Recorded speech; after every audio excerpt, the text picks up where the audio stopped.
ഇപ്പോൾ 186 ദിവസത്തിലേക്ക് ഇവരുടെ സമരം എത്തി നിൽക്കുകയാണ്. നിയമപരമായി പോലും അവർക്കൊരു സഹായം സംസ്ഥാന സർക്കാരിൽ നിന്നും ലഭിക്കുമെന്ന വിശ്വാസമില്ല, അല്ലെങ്കിൽ ഇതിന് അത്തരത്തിലുള്ള ഒരു സൂചന പോലും ഇവർക്ക് ലഭിക്കുകയും ചെയ്തിട്ടില്ല. സംസ്ഥാന സർക്കാരിൽ നിന്നും ഒരു ഇപ്പോൾ പ്രതിപക്ഷം അടക്കം പറയുന്നത്, അല്ലെങ്കിൽ സർക്കാർ പറയുന്നത്, സർക്കാരിന്റെ ഒരു സർക്കാർ വിചാരിച്ചാൽ ഈ ഒരു പ്രശ്നം തീരാവുന്നതേ ഉള്ളൂ, പക്ഷെ അവർ വിചാരിക്കുന്നില്ല എന്നാണ് പ്രതിപക്ഷം അടക്കം രൂക്ഷമായി വിമർശിക്കുന്നത്.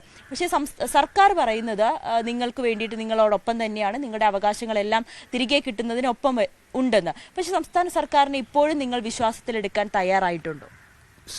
ഈ നിയമം ഇറങ്ങിയിട്ട് കൂടി വന്ന 10 ദിവസമായിട്ടുള്ളൂ. ഇതൊരു ജുഡീഷ്യറി ഇൻവോൾവ് ആയിട്ടുള്ള ഒരു കേസാണ്. 10 ദിവസം കൊണ്ടൊന്നും ഈ കാര്യം നടക്കില്ലെന്ന് നമുക്കറിയാം. സംസ്ഥാന സർക്കാരിൻ്റെ പ്രതിനിധികൾ ഇന്നലെ പറഞ്ഞിരിക്കുന്നത് കാര്യം ഞങ്ങൾക്കറിയാം. ഇത് ശരിക്കും ഇപ്പോൾ ഇവിടെ നടക്കുന്നത് ഞങ്ങൾക്കൊന്നും ലഭിച്ചിട്ടില്ല, BJP ഞങ്ങളെ പറ്റിച്ചു, BJP ഞങ്ങളെ ചതിച്ചു, അങ്ങനെയൊന്നുമില്ല. ഞങ്ങൾക്ക് മുനമ്പത്തുകാർക്ക് അങ്ങനെ ഒരു വിശ്വാസമേ ഇല്ല. ഞങ്ങൾക്കറിയാം ജുഡീഷ്യറി ഇൻവോൾവ് ചെയ്തിട്ടുള്ള ഒരു കാര്യം, അത് അതിൻ്റേതായ സമയമുണ്ട്.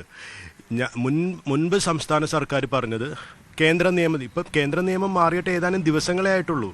നമ്മളുടെ നാട്ടിൽ എല്ലാവർക്കും അറിയാവുന്നതല്ലേ, ഒരു നിയമം പാസ്സായി വന്നാൽ അതിൻ്റേതായ കാലതാമസങ്ങളുണ്ട്. അത് തന്നെയാണ് ഇന്നലെ ഞങ്ങളോട് കേന്ദ്രമന്ത്രി പറഞ്ഞതും. കാരണം ഒരു നിയമം പാസ്സായി അത് പേപ്പറിലാകണമെങ്കിൽ അത് അതിൻ്റേതായ ടൈം എടുക്കും. കേരള സർക്കാരിന് ഇപ്പോഴും വേണമെങ്കിൽ അതിൻ്റെ യഥാർത്ഥ പേപ്പറുകൾ കിട്ടിയിട്ടുണ്ടാവില്ല.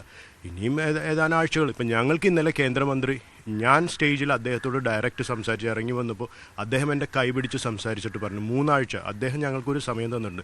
ഈ നിങ്ങളുടെയും എൻ്റെയും എല്ലാവരുടെയും പ്രധാനമന്ത്രി, ഇന്ത്യൻ്റെ പ്രധാനമന്ത്രിയുടെ ഉറപ്പാണ് ഇന്നലെ ഞങ്ങൾക്ക് കിട്ടിയത്. ഞങ്ങൾക്ക് ആ ഉറപ്പിലല്ല ഞങ്ങളുടെ കാര്യം, ഞങ്ങൾക്ക് 200 അല്ല 300% ഞങ്ങളുടെ പ്രശ്നം തീർന്നെന്ന് തന്നെയാണ് ഞങ്ങൾ പറഞ്ഞത്. പക്ഷേ അതിൻ്റേതായ ഒരു കാലതാമസമുണ്ട്, വരേണ്ടതായ ടൈമുണ്ട്. അത് ഞങ്ങൾക്കറിയാം. ഒരു ജുഡീഷ്യറി ഇൻവോൾവ് ആയിട്ടുള്ളൊരു ടോപ്പിക്ക് ഇന്ന് ഒരു നിയമം ഇന്ന് വന്നുകൊണ്ട് നാളെ ആ സംഭവം തീരില്ലെന്നറിയാം. ഞങ്ങൾക്കറിയാം. ഞങ്ങൾക്ക് കുത്തിത്തിരിപ്പുകാരോട് പറയാനുള്ളത്, ദൈവത്തെ ഓർത്ത് നിങ്ങൾ പുറത്തെല്ലാം പ്രചരിപ്പിച്ചു. മുനമ്പം ജനത 2025 ജീവിക്കുന്നത്, 1965 ഞങ്ങൾക്ക് ഞങ്ങളുടേതായ നിലപാടുകളുണ്ട്. ഞങ്ങൾ മനസ്സിലാക്കിയേക്കണ കുറേ കാര്യങ്ങളുണ്ട്. ഞങ്ങൾ ഒരു കാര്യം പറഞ്ഞ് ഞങ്ങൾക്ക് ഒന്നും കിട്ടില്ലെന്നാൽ ഞങ്ങൾക്കറിയാം എന്താണ് നടക്കണേന്നും ഈ ലോകം എന്താണെന്ന് ഞങ്ങൾക്കറിയാം. ആൾക്കാർക്ക് പല അജണ്ടകളുണ്ടാവും, പല ആൾക്കാർക്കും പല സ്വപ്നങ്ങളുണ്ടായിരുന്നു, പല അജണ്ടകളുണ്ടായിരുന്നു, പല പ്രൊപ്പഗാൻഡകളുണ്ടായിരുന്നു. ഇതെല്ലാം നശിച്ചുപോയി. അതിന് ഇപ്പോഴും മുനമ്പത്തുകാരെ തെറ്റിദ്ധരിപ്പിക്കാനൊന്നും ഞാൻ ആരെക്കൊണ്ടും നടക്കില്ല. മുനമ്പത്തുകാർക്ക് വസ്തുത എന്താണെന്ന് കറക്റ്റായിട്ട് അറിയാം.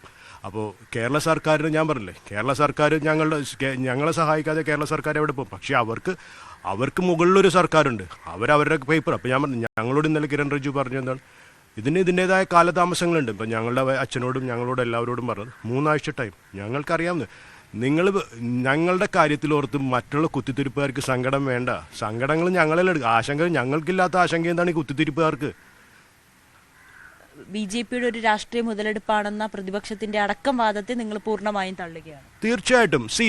ഒരുത്തൻ ആപത്തിൽ കിടക്കുമ്പോൾ രക്ഷിക്കണവൻ്റെ കൂടെ നിൽക്കുക എന്നുള്ളത് ആപത്തിൽപ്പെട്ടവൻ്റെ കടമയാണ്.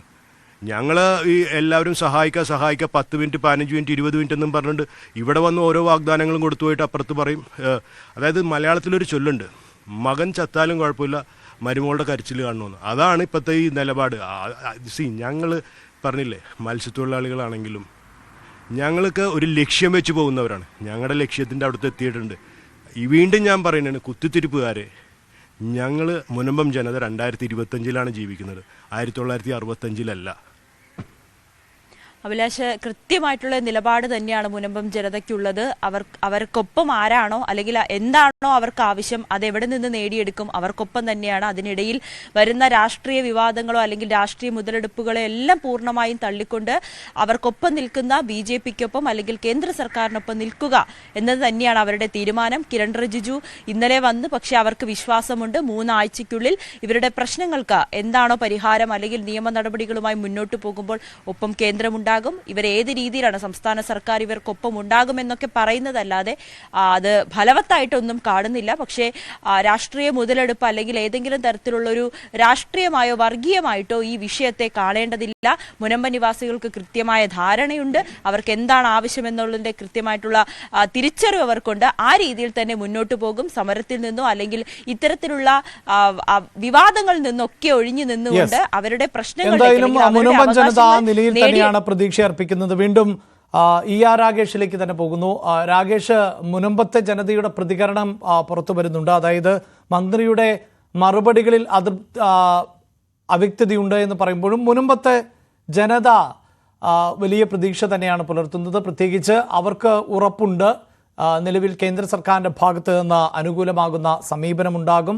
ആ നിലയിൽ തന്നെ അവിടുത്തെ പ്രശ്നങ്ങൾ പരിഹരിക്കപ്പെടുമെന്ന പ്രതീക്ഷയാണ് അവർ പങ്കുവെക്കുകയും ചെയ്യുന്നത്.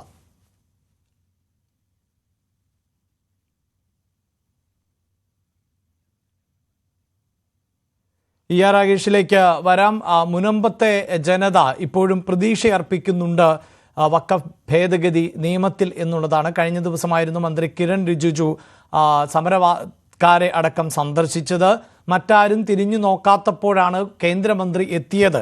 അതുകൊണ്ട് തന്നെ അവർ അതിനെ സ്വാഗതം ചെയ്യുന്നു. പ്രതിസന്ധി നേരിടുമ്പോൾ രാഷ്ട്രീയം നോക്കേണ്ടതില്ല.